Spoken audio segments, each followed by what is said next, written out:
Hello, hello.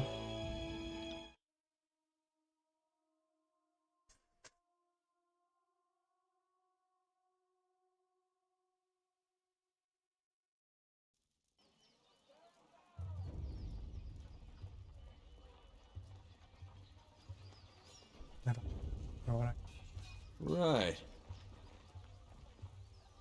I have no time to chitter. Too much armor to mend. Speak to Uncle, Planet Bar. Give you rings to trade.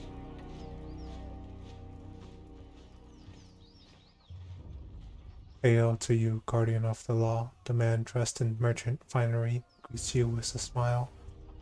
If you have a few excess rings weighing you down, best unburden yourself before battle.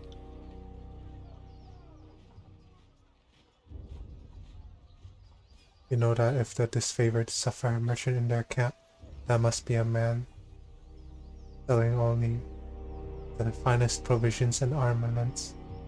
He points to his collection of shields, rations, satchels, wineskins, and other sundries. Take a look and see if something interests you. Let me see your wares. And Tibor rubs his hands, eyes alight. Let's see if we can find something you might like.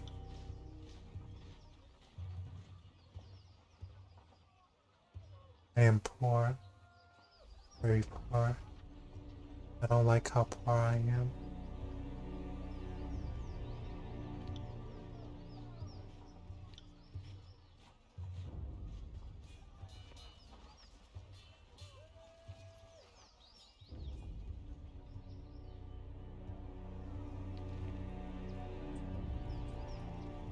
Will do. Right. I'm the boss now, you hear?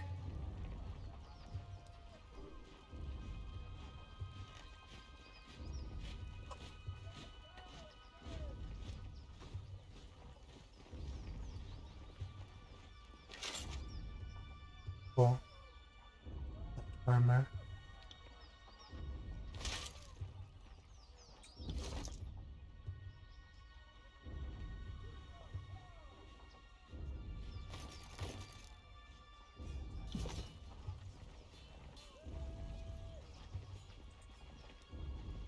Sorry, I can't.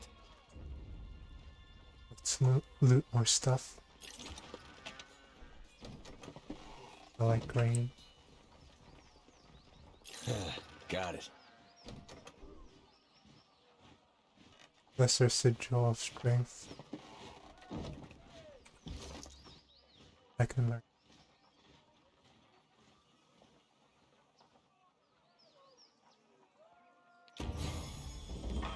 We've discovered a new sigil. Magic in the world of tyranny comes from learning how to perfectly scribe sigils and empower them with energy.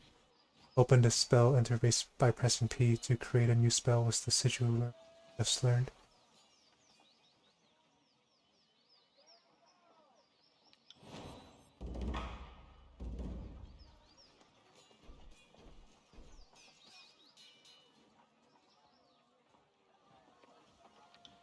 You learn something every day.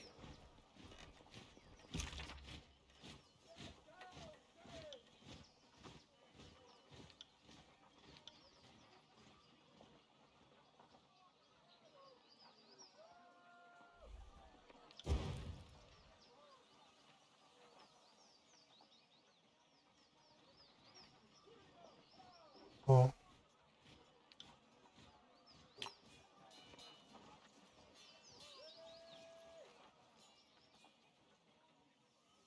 Just gonna read this to myself.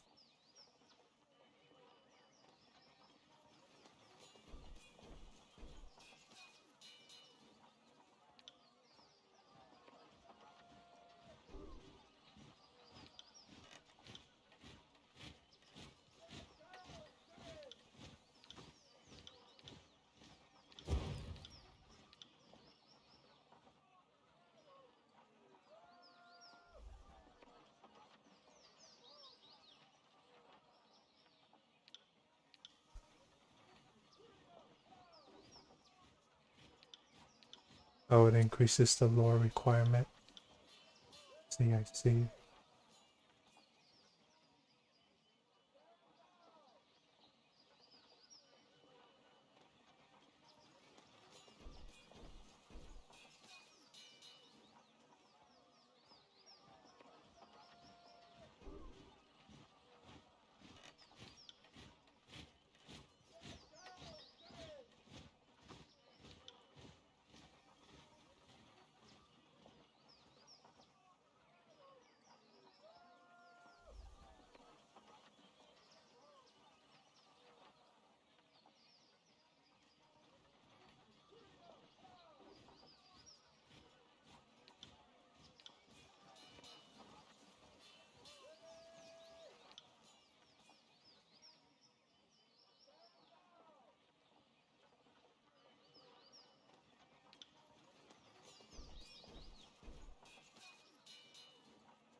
On it. Bitter quip. Glory to the voices of Narat, projecting his salutation for all to hear. The grinning blood chanter raps his staff against the ground as you approach. Fatebinder plays Char, I presume. His smile quickly retreats, giving way to a sour skull. I am Bitter Quip. I am here as the emissary of the Scarlet Chorus. Bitter Quip looks at you impatiently. What is it like working with the disfavored? He scoffs, looking away from you for a moment before sniffing and returning his attention to you. Reporting to the Iron Hag is an insult. He fought one duel for her title. One, her leadership must be continuously proven, earned, and defended. Weakness should bleed to the bottom of the army, not rise to the top. My assignment here is also an insult, but one I will bear for the good of the chorus. Bitter Quip sniffs the air, smiling with one side of his mouth. If only to see, with my own eyes, the failure of the disfavored, that will be a fine day. What can you tell me of the Scarlet Chorus? The chorus is the future of the tears. I feel only derision and pity for those who fear our inevitable ascension. Bitter Quip looks at you with a raised eyebrow. What in particular would you like to know? Tell me about the voices of Narat. He is supreme commander and public servant, he who sets us free but directs all. Bitter Quip smiles as he talks, his face turning flush. The voices of Narat is the epitome of what each of us can be, a magician without equal and the leader of uncountable numbers. The voices of and the chorus are one, conquering, expanding, growing, changing, always stronger. Bitter Quip pounds his staff on the ground. Glory to the voices. How did you come to join the Scarlet Chorus? The doctrine of strength speaks to me, and I answered its call, as did some of my arcane peers. I took to the chorus almost instantly. Unlike most, I cried not for the life of comfort lost to me. My magic invokes fear and terror, and I easily established my dominance over a pack in my early days in the chorus. If you're so curious about it all, Bitter Quip smiles, lifting an eyebrow, perhaps you should visit our camp and see for yourself. What is your role in the chorus? I am a blood chanter. My magic can turn the will of a man and the tide of battle. I have held command for 3 years now, though being forced to keep an eye on the disfavored is not the reward I had envisioned for my service thus far. Sounds as if you really like the voices of Narat. Bitter Quip blinks several times and scowls, saying nothing. That's all for now. Bitter Quip nods as you depart.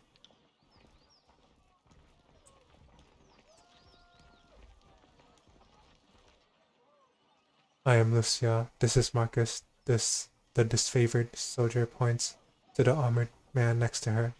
And you must be the Fatebinder. From under her helmet, you hear an audible scoff. We've been assigned to your hospitality, Marcus quickly interjects, while you remain on disfavored ground. If you should need a place to rest, we can make the necessary preparations. What can we do for you? Is there any sport to be found in Apex, or do we only fight among ourselves? Oh, I have tier 1 favor with the disfavored. If you're referring to game, the chorus hunted many of the animals to obscurity on the first wave of the conquest. Most of the meat we have to spare is salted, and perhaps more importantly, northern. I don't trust Southerners to keep their livestock nourished. The few animals we keep in pens or pits are for the higher officers. I'm sure you're entitled to a haunch or something or other, and I would love to watch you eat it just to remember the taste of fresh meat.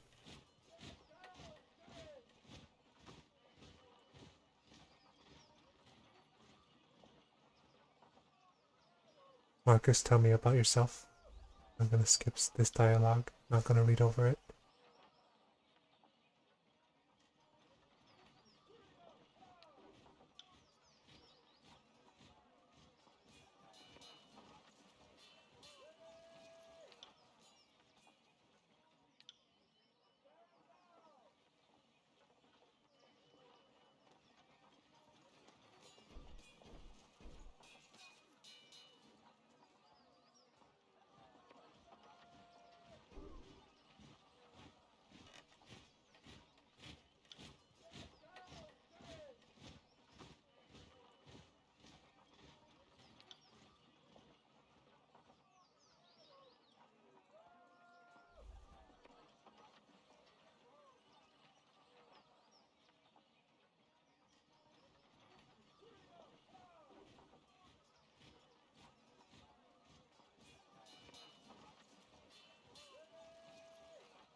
What's it like serving with the disfavored? In spite of our name, the Legion commands more honor than any military on the face of Terra.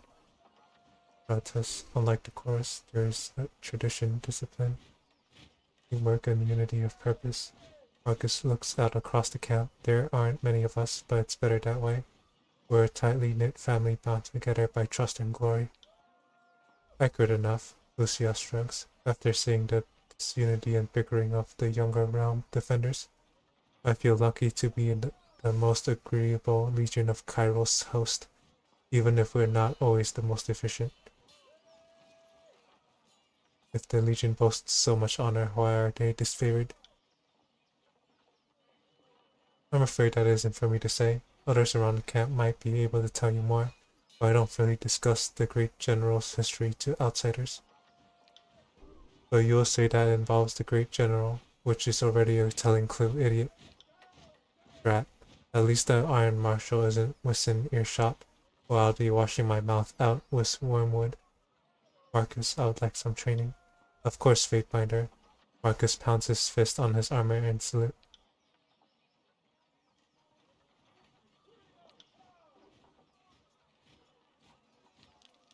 Let's see what Lucio offers.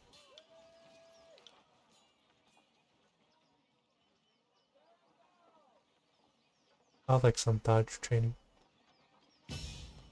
Nice.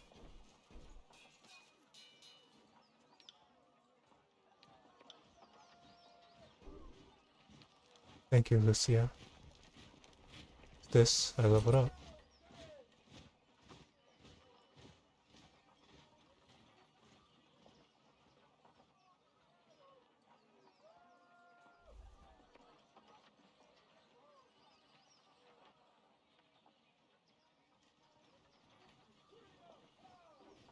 With level up, attribute points. With each level, you can increase one of your character's attributes.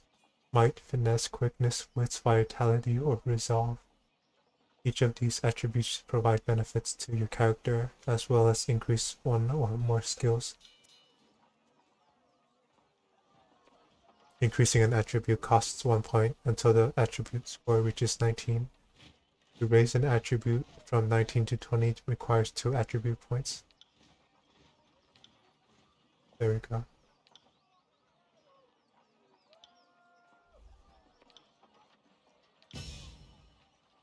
More accuracy is always good.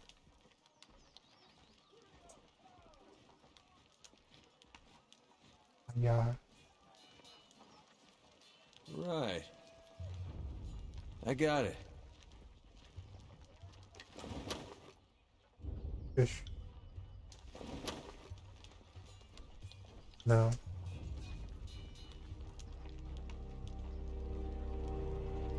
Why is my symbol still light up?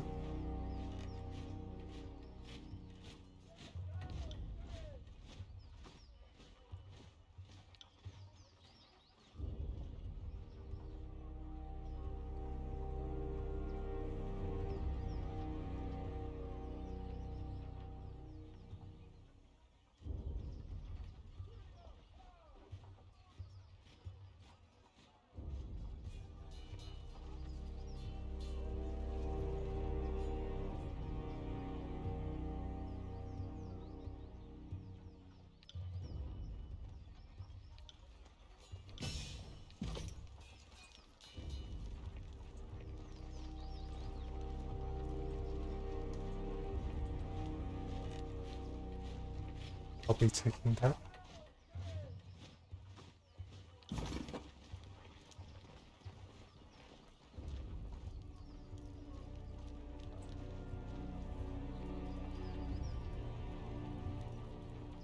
Oh, I remember you. We can recruit you.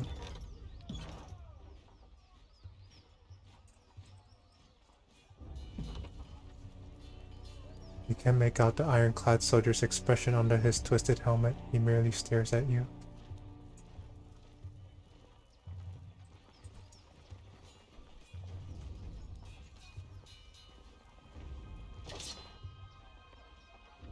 Imbued Rod of Strength.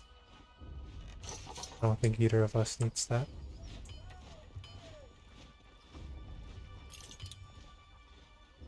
My Sultanus curses the air as a blade of thin iron breaks in half beneath his hammer. Repairing weapons with scrap isn't exactly why I got into this craft, but our supplies are spent.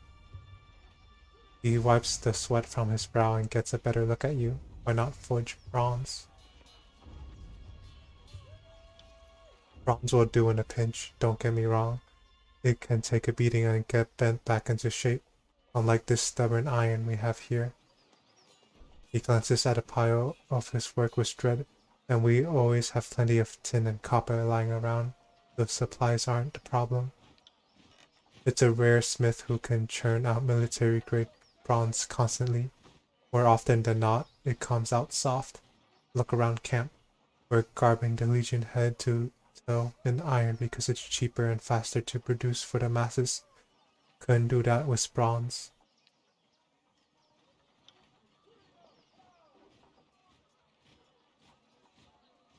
They call the disfavored the Iron Legion for a reason. Strategy and skill may be our backbone, but our claws are made of iron. The good stuff that comes from the smiths in Lethian's Crossing. You mentioned an iron shortage?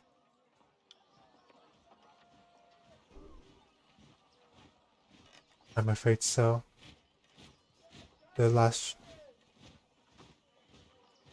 shipment sent down the Matani went missing near Echo Call Crossing, and I'm afraid we won't be seeing any more now that the valley is sealed. Forge-bound iron is Tunon's responsibility. Why is this the first I'm hearing of it?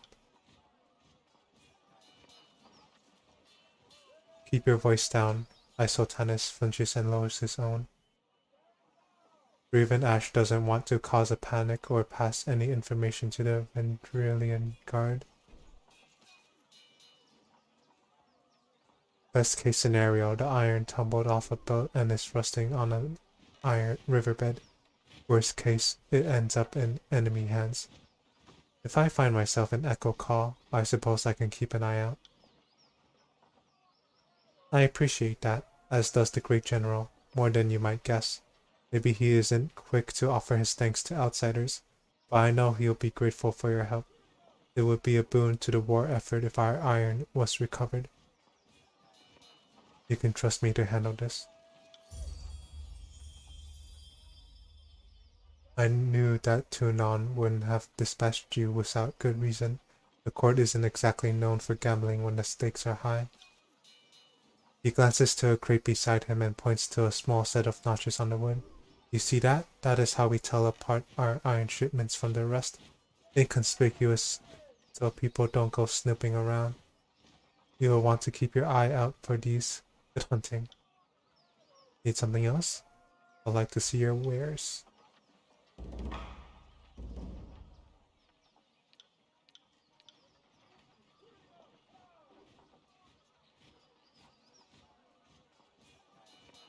These are too expensive.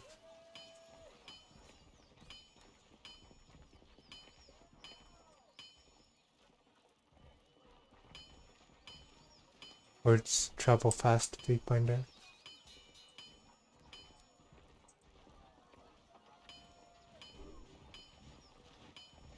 First draw in the corner of this prison cell absorbs much of the stench.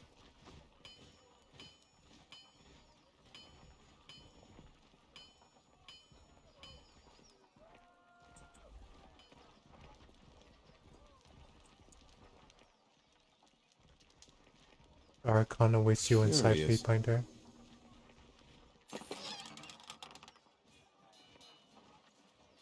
Curious indeed.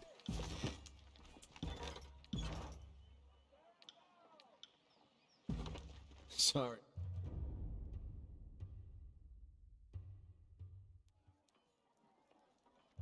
Yesterday you chided me for wishing to wait, now you suggest an even longer delay. Perhaps the voices in your skull ought to come to a consensus if you wish to be taken seriously. The advice is flexible, changing with the moment. Besides, now we're agreeing with yesterday.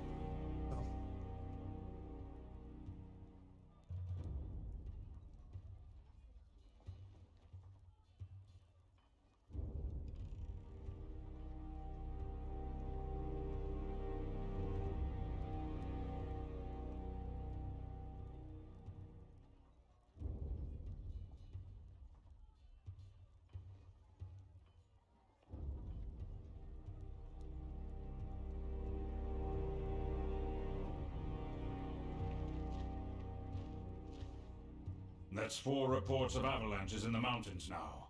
The Tearsmen can barely count past 9. They have neither the capacity nor the cause to close off the mountain passes.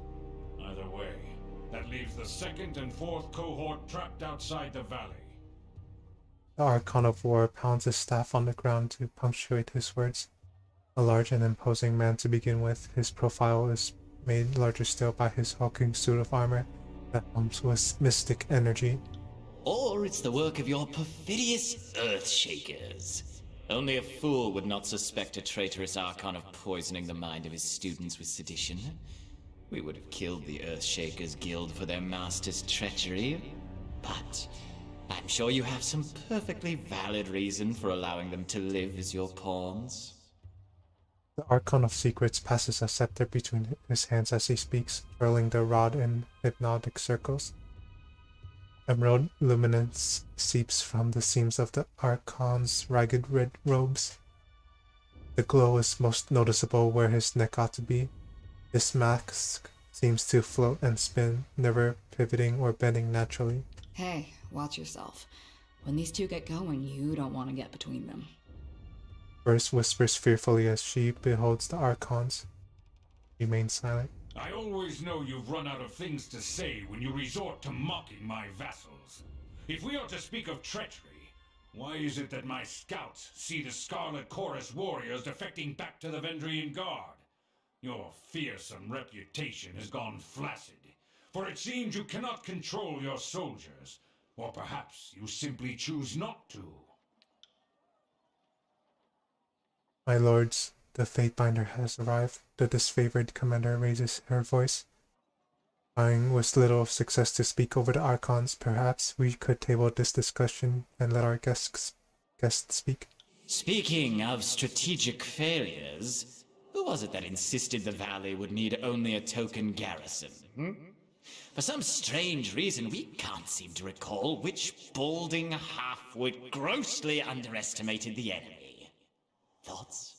The Archon of Secrets twirls his scepter in a twisting loop, his leather-wrapped hands flipping the heavy rod with an effortless flow.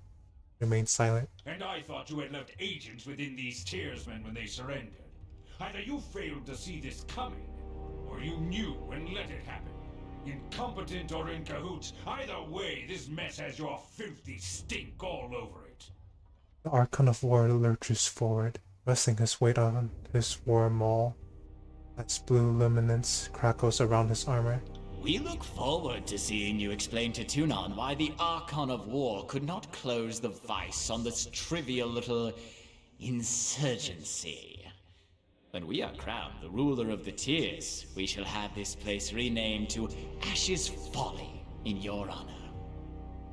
The voices of Narat tosses his scepter into the air, catching it as it descends back down. Remains silent.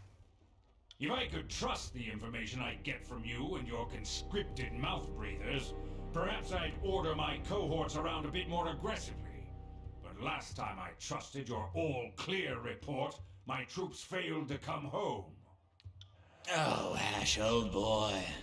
If you're going to have a little sob every time one of your nieces or nephews dies to the Tearsmen, perhaps we should have Siren sing you some calming lullabies to help you cope with your grief.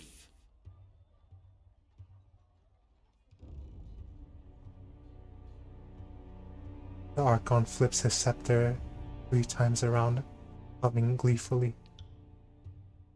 Hold your tongue. I will not have you denigrate the honor of our fallen brethren.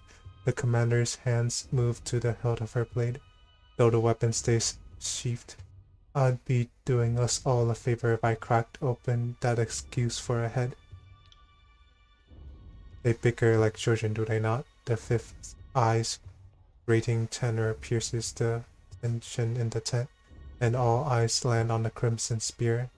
I meant only to say welcome to our guest, the Fatebinder. The armored retainer bows with rushed and elegance, then rises to a salute, and not a moment too soon. You have gained favor with Graven Ash. You have gained favor with this favored. Oh, why?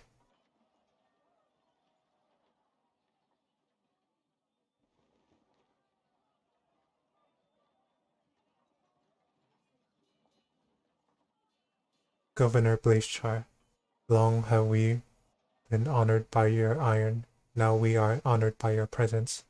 I must apologize for my lord's tempers run high of late. Bow to the Archons. Apologies for the sudden entrance. I've traveled long to be here. Ah, the fire starter has arrived. Welcome, welcome. Our agents tell us such lovely stories of what you did at the Vellum Citadel. Have you come bearing another fragment of Kairos' wrath in tow?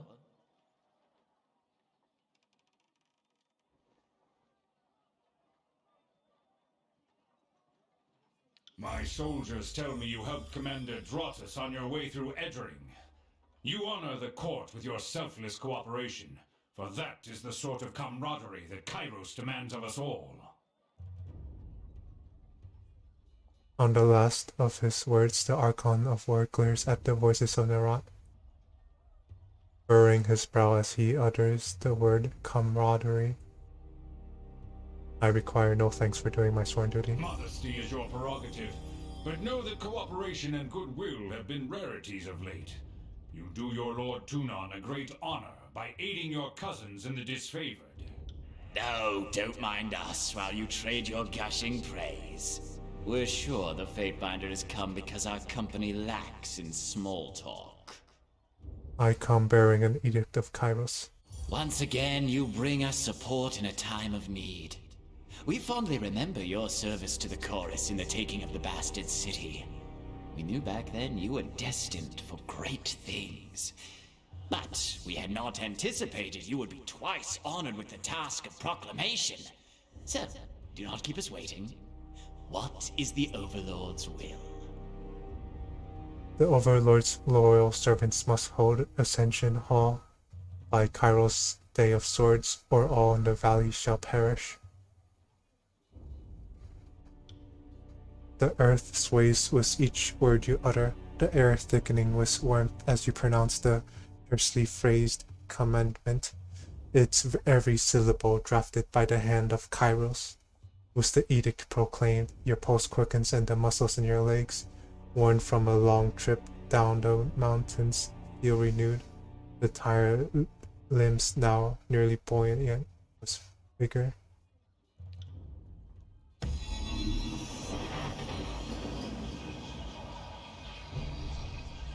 The Overlord means to compel us into action. No doubt the avalanches in the mountains are part of this ultimatum. We must conquer the Oathbreakers or die in failure. There is no room for error, and no other way out of this valley alive. We'll need to advance across the Mittani. We lose everything if we stand still, and we move to back up Plan Green. The Earthshakers didn't make it over the mountain in time, so we do this the hard way. Over the walls instead of through. The Archon of War taps a finger against his temple. A low rumble escapes from under his beard. So you found your backbone at last! Oh, we were worried past humiliations would make you soft, timid. That was a record for you, right? The baker's dozen lost in one sortie. If you had waited for the chorus reinforcements, maybe we'd have eyes and ears on the matter. The Archon of Secrets passes his scepter from one hand to the next, juggling softly with each tossed.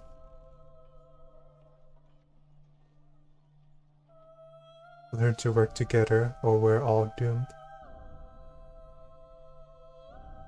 The Fatebinder is right. We're acting not as leaders, but as children. I've no time for your foolish japes and petty taunts. We should focus on the objective at hand, and that is taking the Mittani River, and then advancing to Ascension Hall and ending this edict.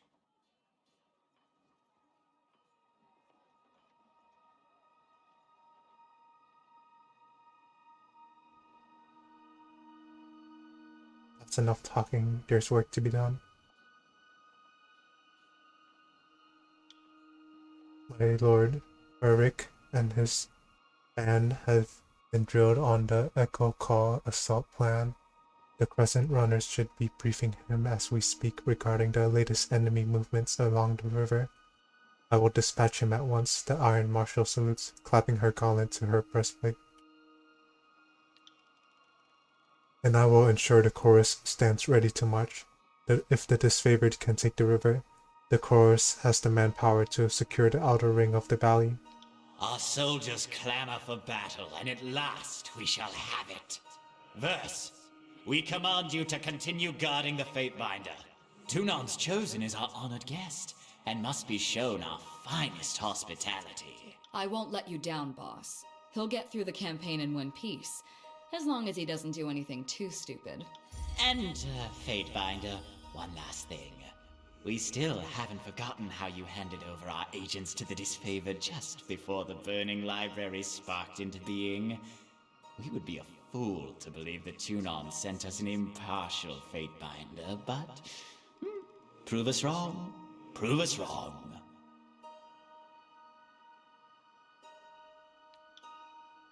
The Archon twirls his scepter one last time, then taps the fifth eye on the shoulder, and the two depart.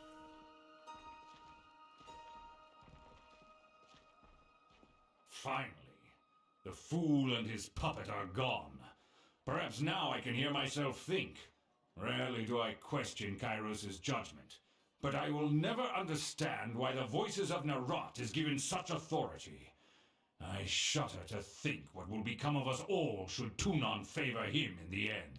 Though the edict threatens the Scarlet Chorus just as it threatens us, I cannot shake the feeling that our allies will work against us. You've shown your worth in war, and your name has been known to the Legion since the very beginning of this long conquest. So I'd ask that you join us this one last time, to help us wrap up this last objective. If you wish to be counted amongst the glorious, speak with the Iron Marshal. She will direct the order of battle until we are ready for the final push into the Citadel. I'm short a few scouts, short a few soldiers, short a few everything, and I'm sure my brethren would be grateful for the assistance of a skilled outsider. I would be honored to help. The Iron Marshal salutes Graven Ash, then turns to leave the tent. I will be at the training grounds, readying the soldiers. Find me there when you are ready. He pauses, clearing her throat. And though I am loath to mention it, the chorus can likely use your assistance. They certainly won't secure the outer valley on their own. Fifth Eye will be somewhere in that rat's nest they call a camp. Due east, seek him out if you must.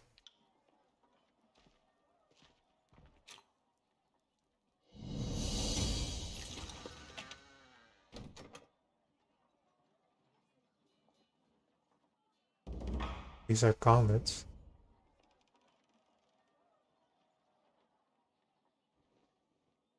I'll take that.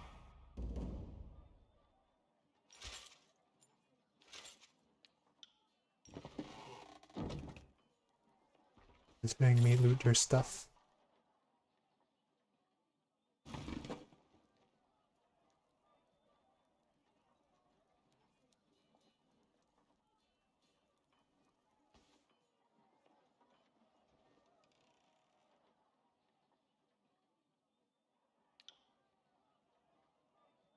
The first time you proclaimed an edict, you gave the enemy a suspicious amount of time to ready themselves.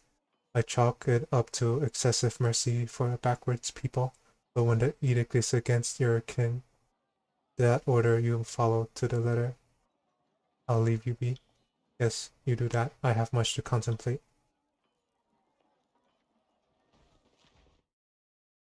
Oh, what's that status? Next to the art portraits. Edict of Execution. The Overlord has decreed that all in the valley on Kairos' Day of Swords shall die, unless Kairos' representative holds Ascension Hall. Right. Will you talk about? Oh, welcome back, Fatefinder.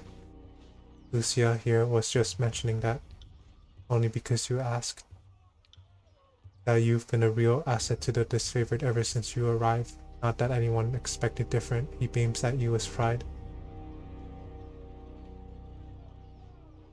Let's see if this stat check passes this time. If the Legion boasts so much honor, why are they disfavored? disfavored too. The story is common knowledge, but we don't discuss it here out of, well, it's not considered polite. It has to do with Grievin Ash and the rise of Kairos Empire. I'm sure you can put some of the pieces together. Ash and Kairos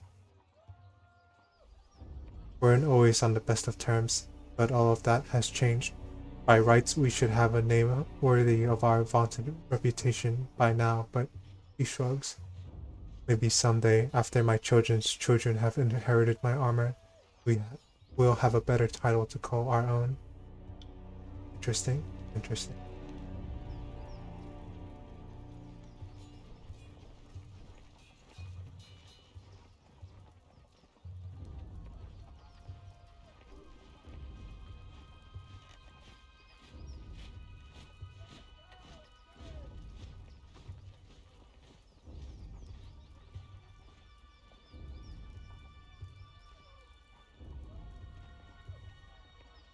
Fatebinder Blaze Char, am I right? I am Cerberus Commander and third generation misfavored. Specifically, I'm Sevis the Younger. Some folks can't keep track. The rank says Commander, but lately I'm just organizing patrols and trying to stay out of the way. You should talk to Iron Marshal if you have something official that needs discussing. What is it you need? I overheard you asking that Earthshaker where the reinforcements have gone. Is there a problem?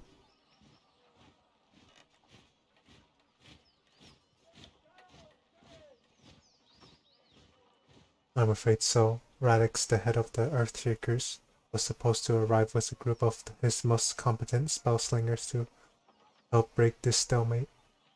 I don't know what's holding up their arrival, and that worries me.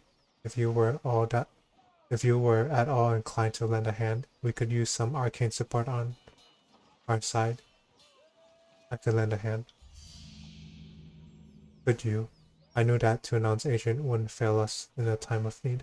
I'll mark the last known site of our Earthshaker reinforcements on your map. Good hunting, Fatebinder. Tell me about yourself.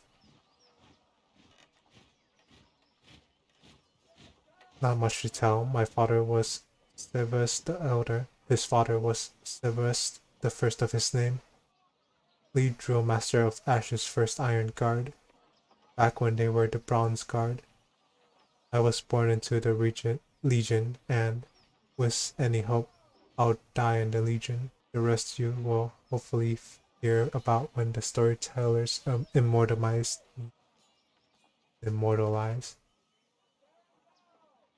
Glad to see you have your own identity outside of the Legion.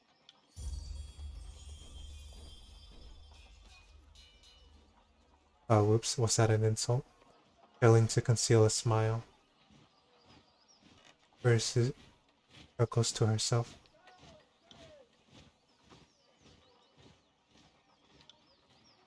Devas coughs stoically, but says nothing. Bronze Guard. Well, his day and age was a century ago. They didn't have Kairos' modern luxuries like iron. So back then, the great general's inner council was known as the Bronze Guard.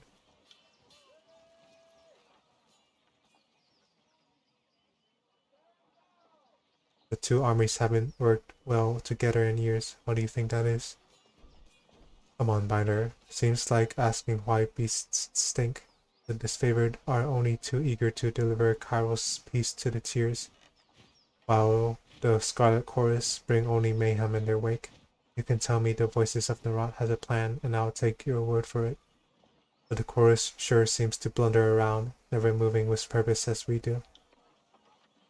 I wonder if we've been fighting the same war, soldier. I've seen Ash yank his precious soldiers away from more battles than he's won. If you want to call that progress, be my guest. Unless we find a way to work as one, I fear that the Scarlet Chorus will step in front of Graven Ash's strategies at every turn. As far as I'm concerned, it seems like the Voices of Narot is here to amuse himself, while the rest of us are here to do our job. Farewell.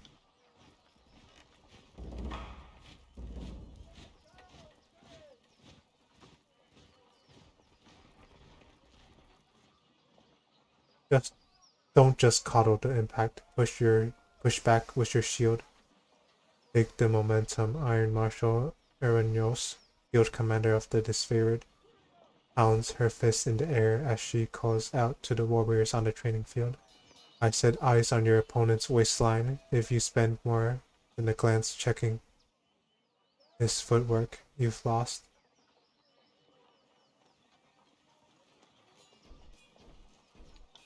The disfavored officer turns to you, adjusting her pale golden surcoat.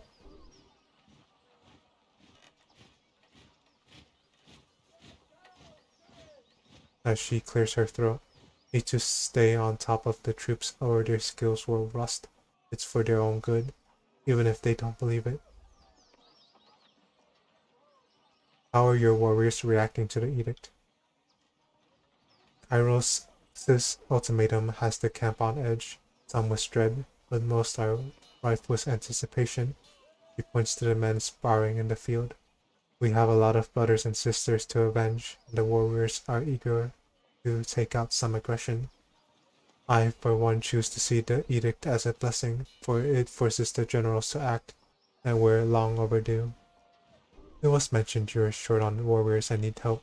What's the situation?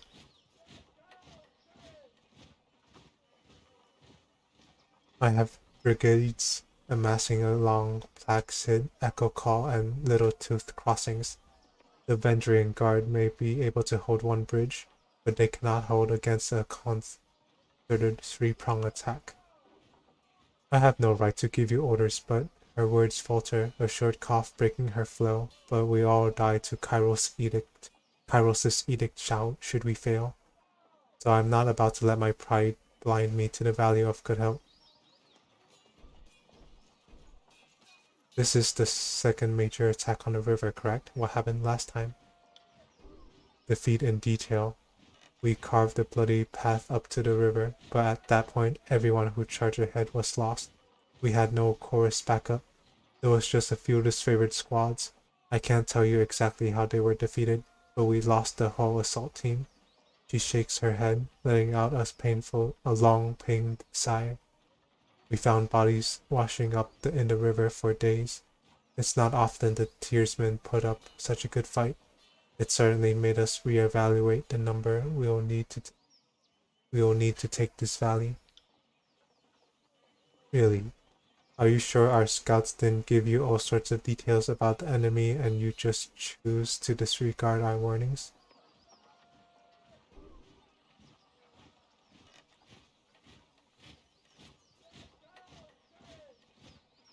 We can pass out blame after the war, only the Oathbreakers matter now. Right. Getting our emotions into the mix won't hasten this campaign. I will assist. What's the value of taking the crossing? We can't just march from here to the citadel with the Vendrian Guard manning the riverbanks. Boarding troops and supplies through even the narrowest points of the river makes us vulnerable to attack, especially since our armor wasn't built for swimming. He points north toward the mountain spire looming on the horizon. If we can take the river, we have a clear march to the citadel, and Ascension Hall will be ours in no time. I will assist.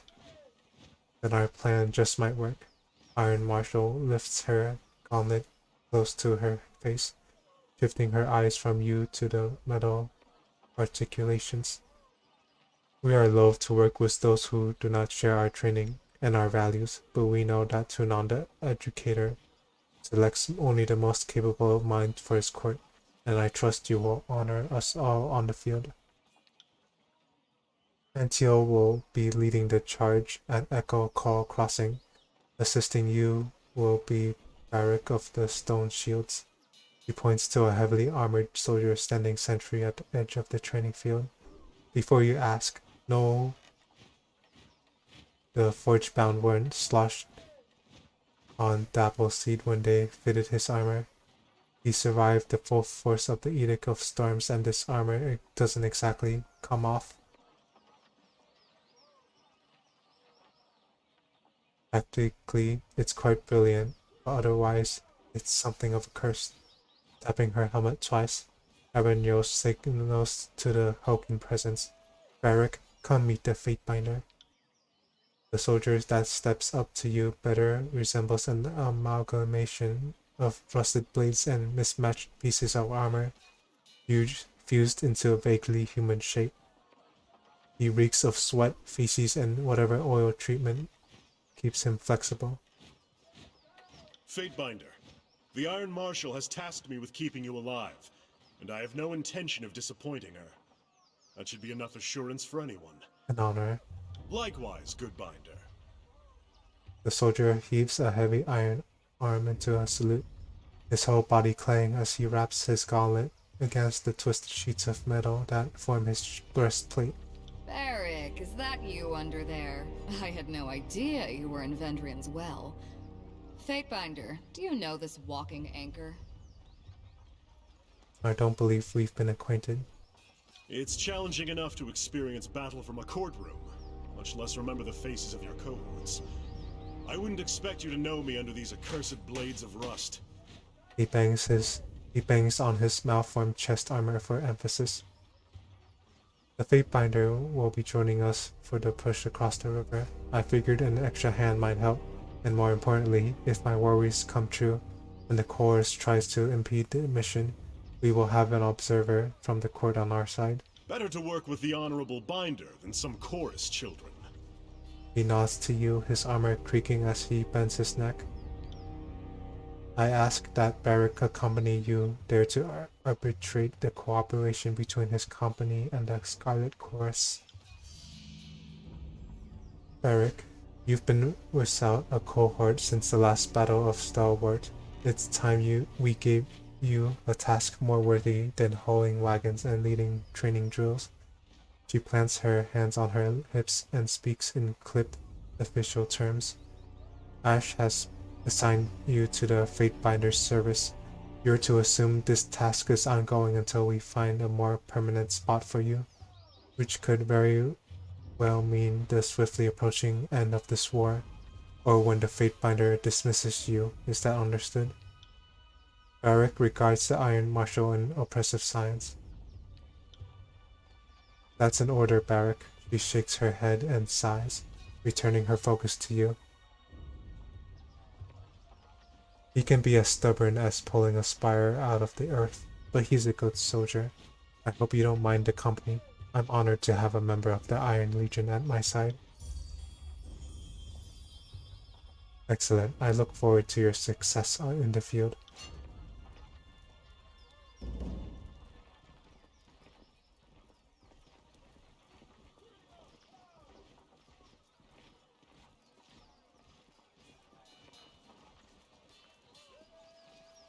On it.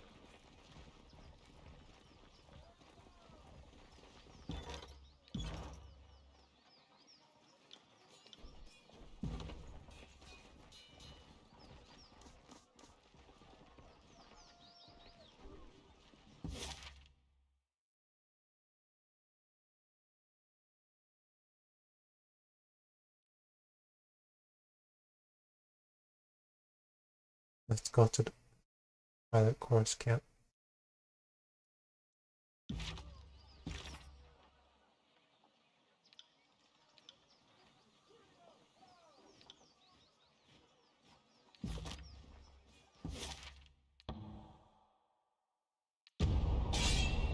Ambush.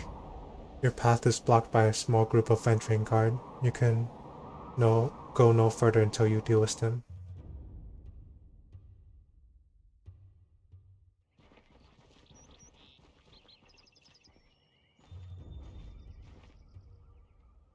That's far enough, Fatebinder.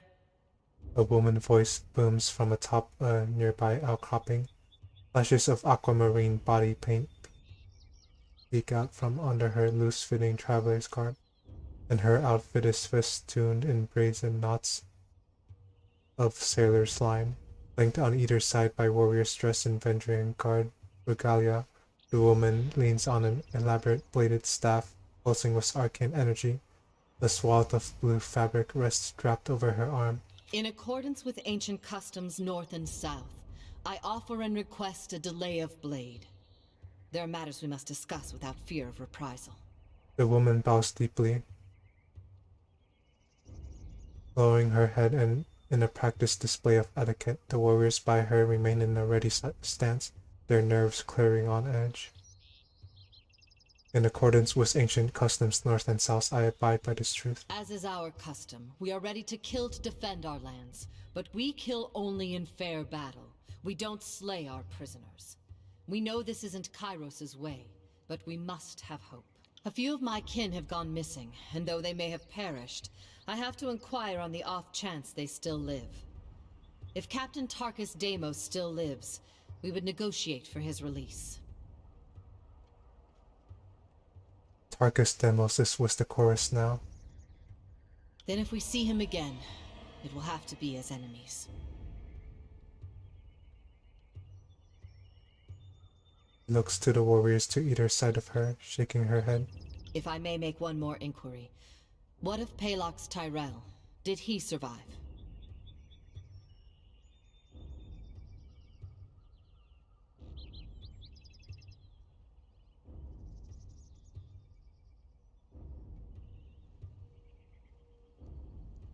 Pelix Tyrell is dead.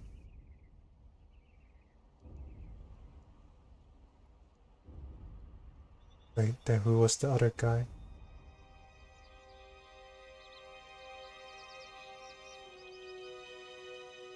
Oh, we captured this guy and then the other guy held the Iron Legion captain hostage. Pelix Tyrell is dead. He nods slowly, saying nothing for a long moment. My apologies, Fatebinder. I had a terrible feeling this errand was in vain from the start. I had no expectations that our friends could be saved, as I'm sure the time for swapping prisoners is long gone. But at least I know of what became of them. That'll have to be enough. I have some questions for you. We shouldn't be socializing with Oathbreakers. I will entertain them as best I can. After all, understanding is the only hope we have. What is it you wish to know? Why do you resist Kairos? What are you trying to save? I grew up without my knee bent to Kairos, and if I'm going to bow to someone, let it be another Tearsman. We've ruled ourselves just fine for centuries, so we'll give our lives so that our sons and daughters might rule themselves.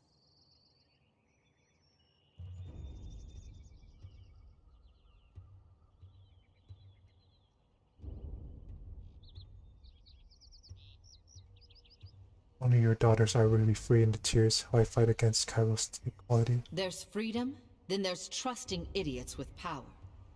Give a man 1,000,000 marauders, he'll lose sleep worrying over his neighbor's 1,000. I prefer my realms ruled by the braver sex.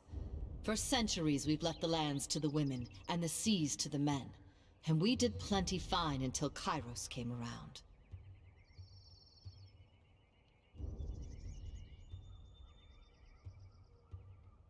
Let me ask of something else. Were there prisoner swaps in the past? That is our way, Binder. Here in the south, only thugs and bandits kill prisoners. The younger realms may be guilty of constant fighting, but we never slay each other when the battle's long over. We're not about to change that now. As a rule, Kairos's forces haven't been keen on swapping prisoners. But I know our disfavored prisoners aren't prisoners anymore. I just assumed they were swapped for some of our own.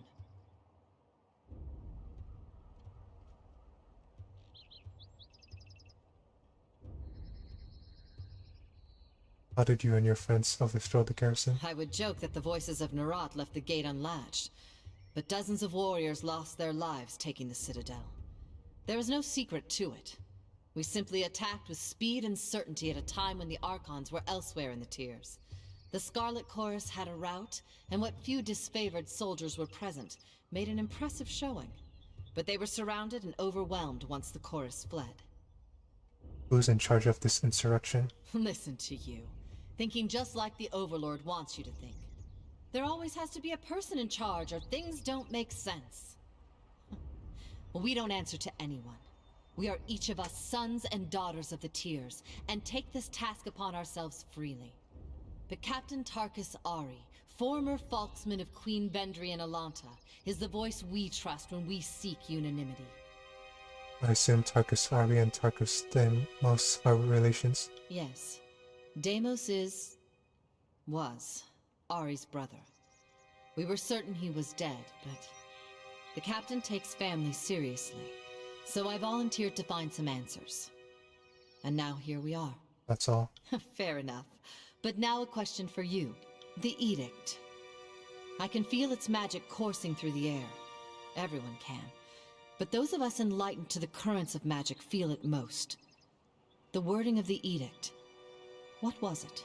Kairos' forces must take Ascension Hall by the Day of Swords, or all in the Valley will perish. In the name of the vaunted North, the will of Kairos should be delivered with blade and hammer, not to the ears of oathbreakers and compromisers. Curious. You did say all in the Valley.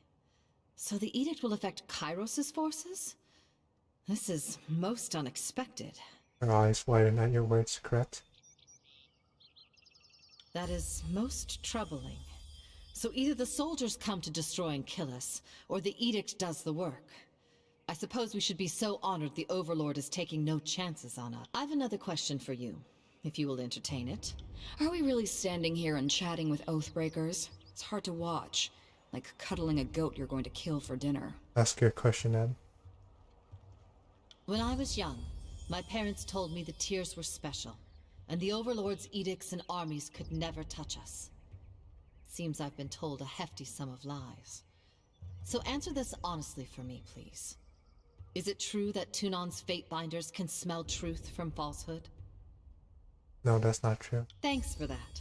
I could see why you'd want to foster the mystique all the same. The School of Tides would always tell commoners we didn't know how to summon drinkable water. Once they find out, you can't eat in peace.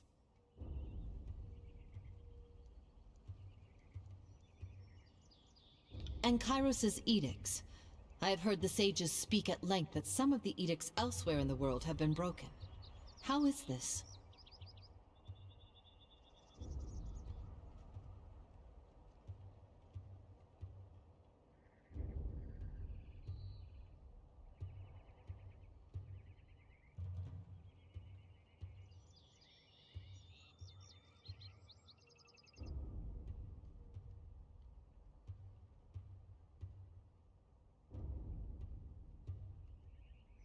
The Overlord has some control over how the edict lingers, but Kairos only knows the exact details. Ah, so some edicts are forever. The rest are, as long as Kairos has in mind?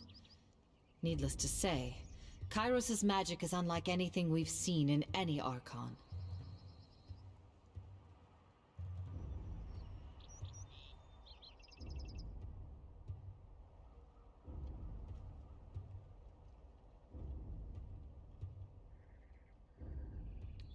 And one more mildly self-indulgent question, but I simply must know. Kairos, male or female? I honestly do not know for certain. Really? You don't know either? You work for the Overlord, but you don't know if she, or he, has an innie or an outie?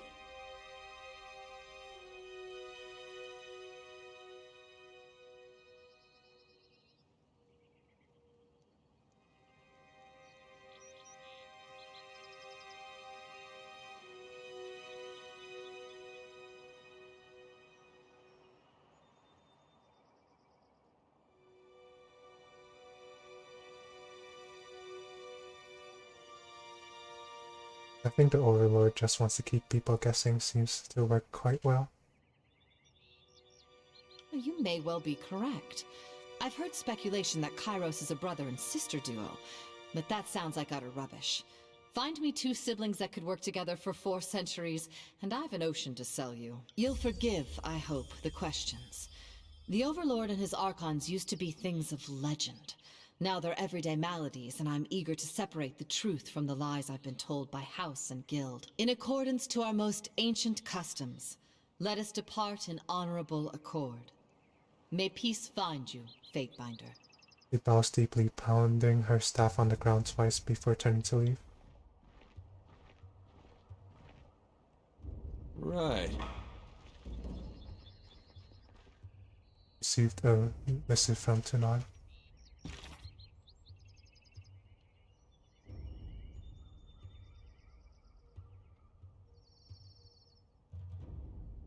Blaze Char. Word has reached this court that you have issued the Overlord's edict to the Archons of War and Secrets. Know that we fully understand the weight of this burden and appreciate the loyalty you have shown in its declaration. Provided you survive this span, your service will be duly recognized. As you navigate the idiosyncrasies and mutual antipathy of our overlords, war masters, remember that Kairos watches all with interest. Those who distinguish themselves, whether Fatebinder or Archon, have the opportunity to rise in the overlord's esteem. Even now, the northern courts whisper that the more successful of the two Archons will be granted rule over the whole of the peninsula. Similarly, your fortunes rest upon the decisions you make. Choose wisely. Renowned Adjudicator, Archon of Justice. Request clarification.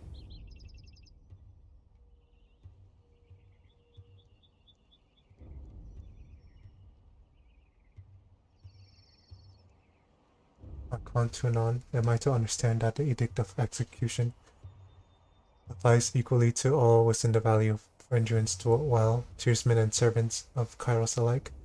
Is the Overlord truly willing to sacrifice both the Archon of War?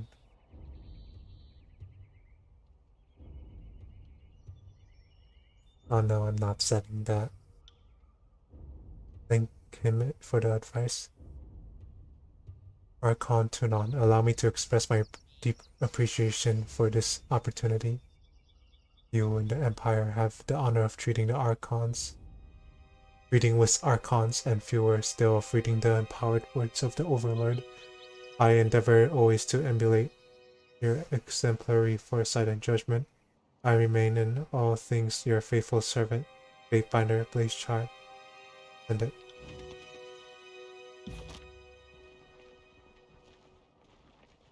What is this?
Heads up, we have company.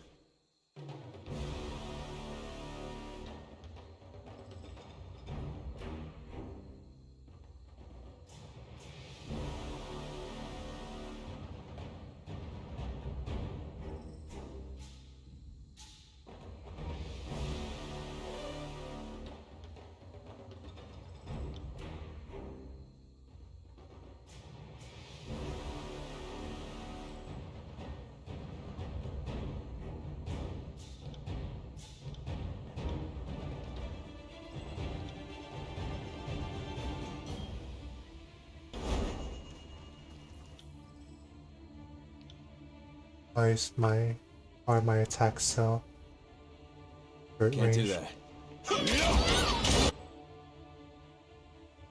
Oh shit, I'm going to die.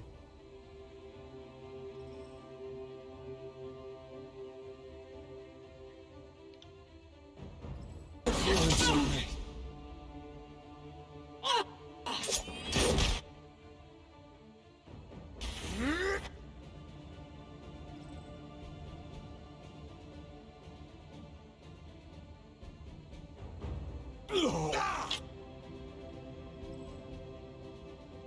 Fireball.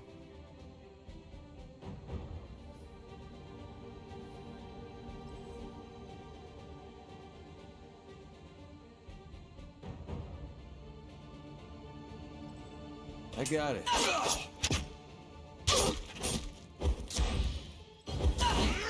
What the heck just happened?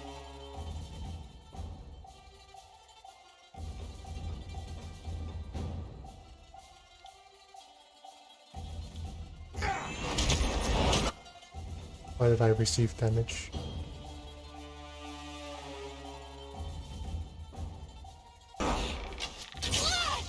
Oh shoot, it's a full attack.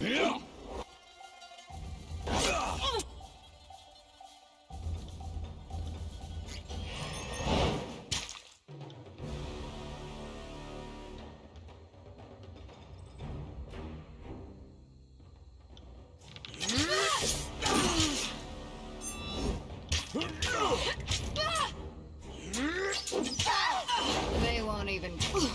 Oh, got dark all of a sudden. My armor is dented. Let me repair it.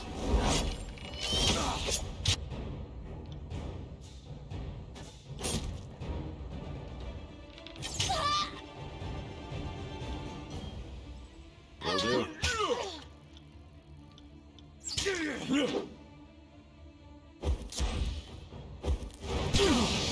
My armor is dented. Let me repair it.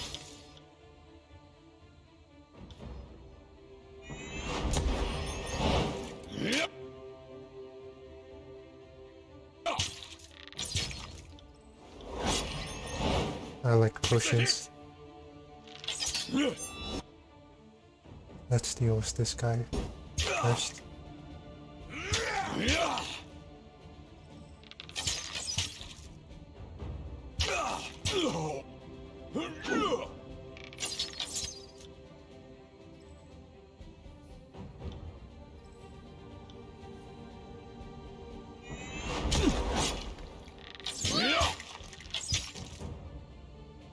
I'm going to die. My armor is dented. Let me repair it. So heavy. Can't move. This game is hard. Let's try that again.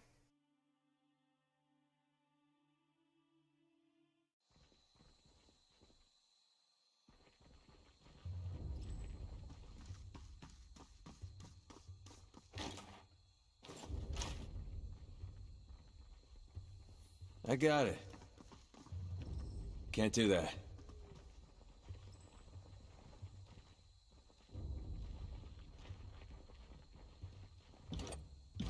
Moving cautiously.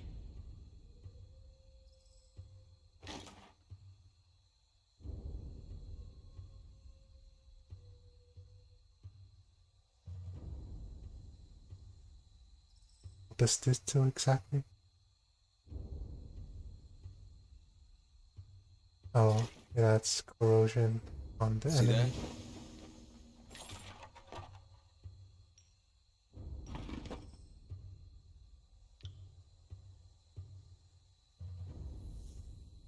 Let's give you some items.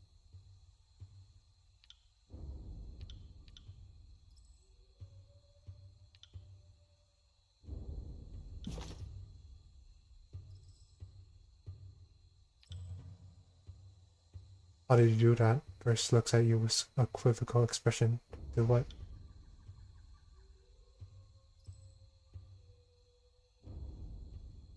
Back in the Archon's vortex, you cast an edict as casually as reading a supply shipment. How did you do that? It was nothing really. Now is not the time to play coy. Boy, you spoke words that could lead to the deaths of hundreds. Take a moment to feel proud of yourself. I'm not trying to make you feel uncomfortable. It's just worth recognizing that you've done. Not only are you Tunon's Fatebinder, you're the mouthpiece of the Overlord. Gives me plenty of reason to stick around. You're going places, and I want to see where they lead. What do you need? I can go through this on my own. Fatebinder, you look like you need to talk. What can I do for you? I just want to deal with these guys first. Graven...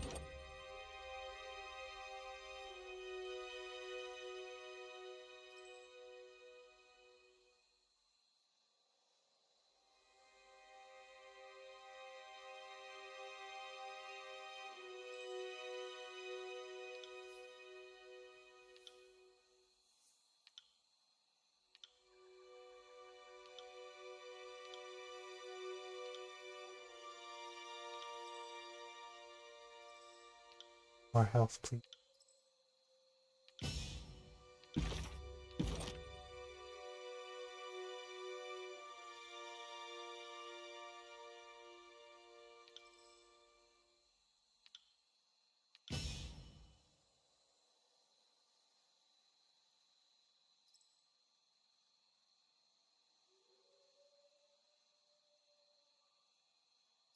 Ash protects. Right.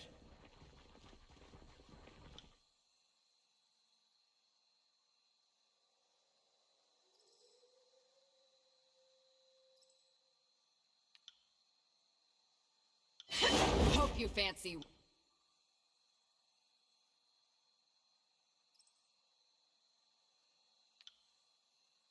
Why did you choose that stance? Red.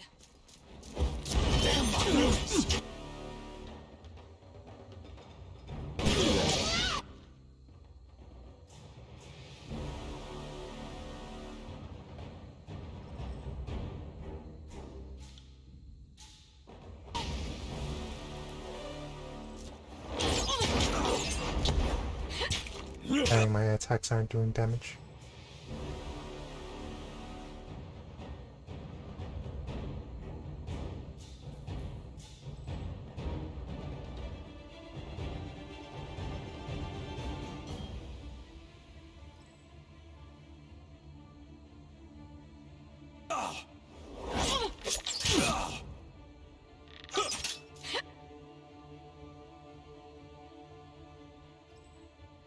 I deal so little damage. I'm ashamed of myself.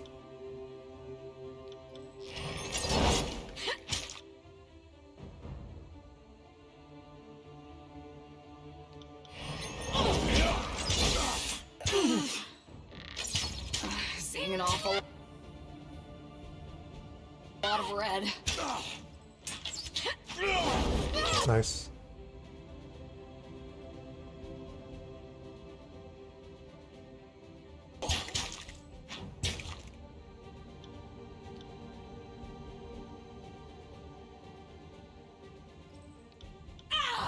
Wake me up when it's over.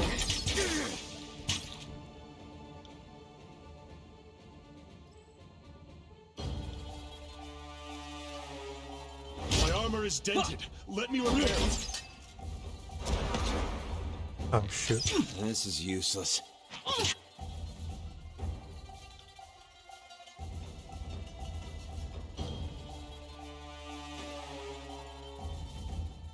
Sorry, I can't. Why not?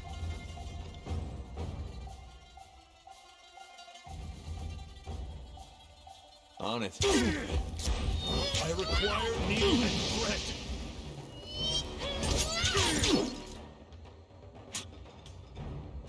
Come on. I'm going down!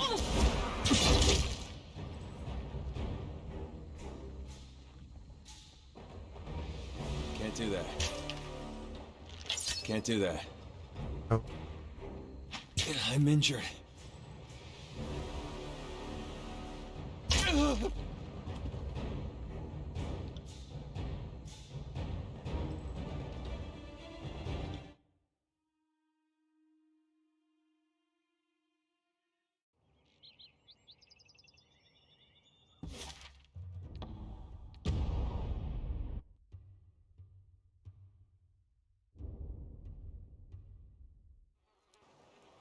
Right.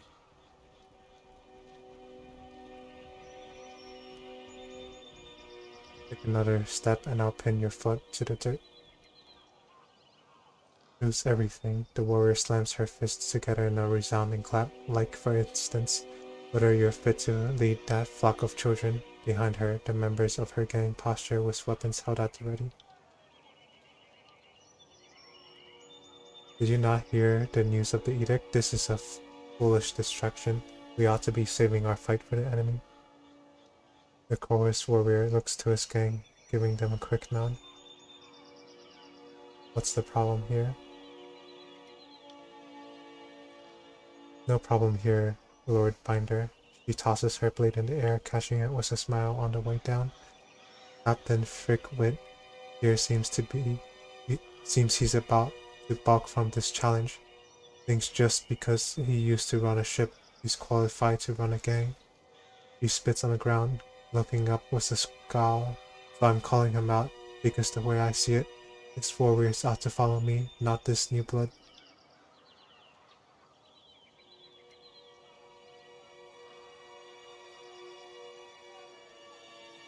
Captain Frickwit was my father. Frickwit will do just fine. The warrior points at the opposing gang. If we have to prove our strength, we'll do so happily, but I'll have your hands and feet removed and the rest of you kept for my own use. I'll let you all fight this out. The soldier offers a quick, solemn nod. Come, who of you will be first to meet my blade? The gang leader tosses her knife from one hand to the next.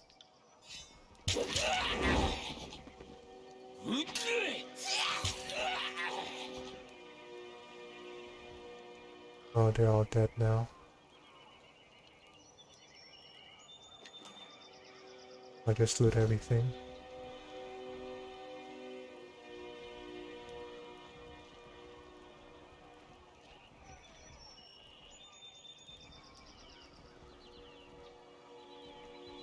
Oh, that just happened. These are chorus grounds, state your business or get lost. The guard places her hands on by her belt as you approach, gripping the hilt of a blade. As this is chorus territory, and you don't look like someone's conscript. You sure you're in the right place? I am Blazechar, Fatebinder of Tunon. I am here to help vanquish the Oathbreakers. You know, I think I was told to expect somebody, but you seem too ugly to be him. Her lips crumble into a smirk. Why exactly should I let you in? And more importantly, what's this hulking ton of iron doing here? The guard gestures at Eric with a sneer. Step in close, push her down. Before she can draw her blade, you advance, place your foot behind hers and give her a stiff shove on the shoulder. Out of balance, she tumbles backwards, triggering an outburst of laughter in the other guard. I can't believe you sassed the Fatebinder. You're such a stupid pounce. Didn't I tell you we had a special guest coming? The guard waves you in with a smile. Come on in, and don't let the 90 shiters in camp give you any guff. I think I'm just gonna end the stream here. Thank you all for watching.